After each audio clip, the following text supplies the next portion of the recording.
Jack, why is video important?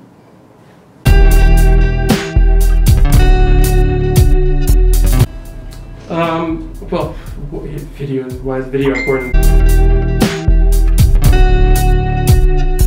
Because it's the future of everything that we do, and if you see what's happening within social media and so forth, what everybody's fighting for is for one thing and one thing only, and that's engagement. So for SEO purposes, if you don't have video on your website, you have to keep people on your website a certain amount of time. That's what Google's looking at. So just from the most basic level, your website has to have good video, because if people come there, you have to give them something there to stay there, to keep them engaged, to keep their time on page in order to move up.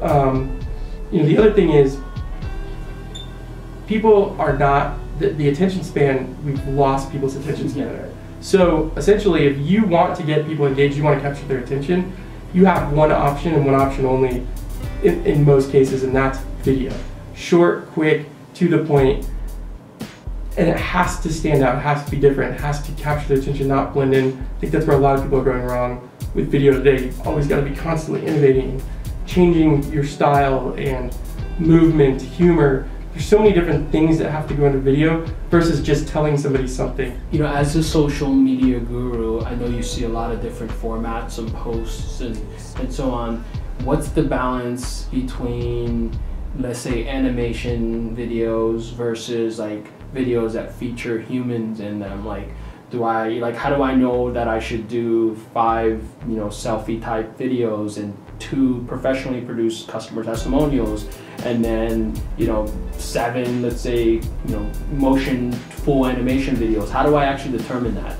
Yeah, I think that you've got to, first you got to understand your audience. And if you're selling to a very corporate world, then it's probably, in my opinion, you should be using the competitive advantage of video and doing something that's not corporate. Now, I know that there's a lot of branding guidelines and so forth, but you have to mix it up. Everything can't look the same. A lot of people do the same type of video over and over and over, and what happens is people just breeze right through it. Once they've seen it once, they assume that everything's the same. It's not really going to capture their attention. It's not going to keep them engaged. So with video, you just got to constantly be innovating, and you've got to be thinking about it from the other side. Would I watch this video if I was going through Twitter? Would I watch this video if going to Facebook? What would I get out of this video? Because your value can be delivered in different ways. Humor, insight, wisdom, education. You've got to think in terms of your actual users and your audience when you build all this, and you've got to think about, how am I going to keep them engaged over time? Because what happens is, good content, and this has been the foundation of good content for a long time, good content has to always be on, especially first impression. People come, they watch a video, it sucks, or if they don't get any value out of it, they're not coming back. So, and the other thing is, you got to keep refreshing and keep stuff new in there, because as soon as people come back and they realize they've watched the same thing over and over, you lose them. So in the long-term game of video, especially in all content, it's got to be new, it's got to be good, it's got to be consistent, and it's got to be super, super valuable in many different ways. So I heard you say kind of like humor, education. Are you saying that our video content, or just content in general, should almost be categorized with those objectives rather in mind? Yes, I think you've got to have different categories of what you're trying to achieve with your audience, and a lot of times that could be a series.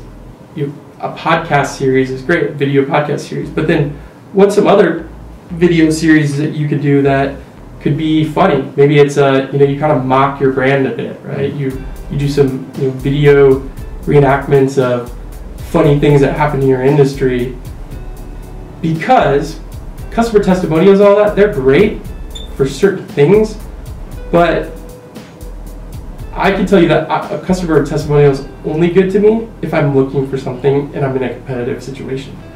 Just going through Twitter, I'm not going to watch a customer testimonial because I don't care. That's not why I'm on Twitter or Facebook or LinkedIn or whatever that may be. So you just got to be super strategic and think of a well-rounded strategy, because everybody's attracted to different types of content. And if you only do one or two types of videos, you'll only get one or two types of audiences. If you branch out, which could be a meme, then that could bring somebody in from humor, maybe an SVP or executive or mid-manager that says, I don't like the corporate stuff, that doesn't work with me, but hey, that meme was funny, now I'm gonna go check out who are these guys.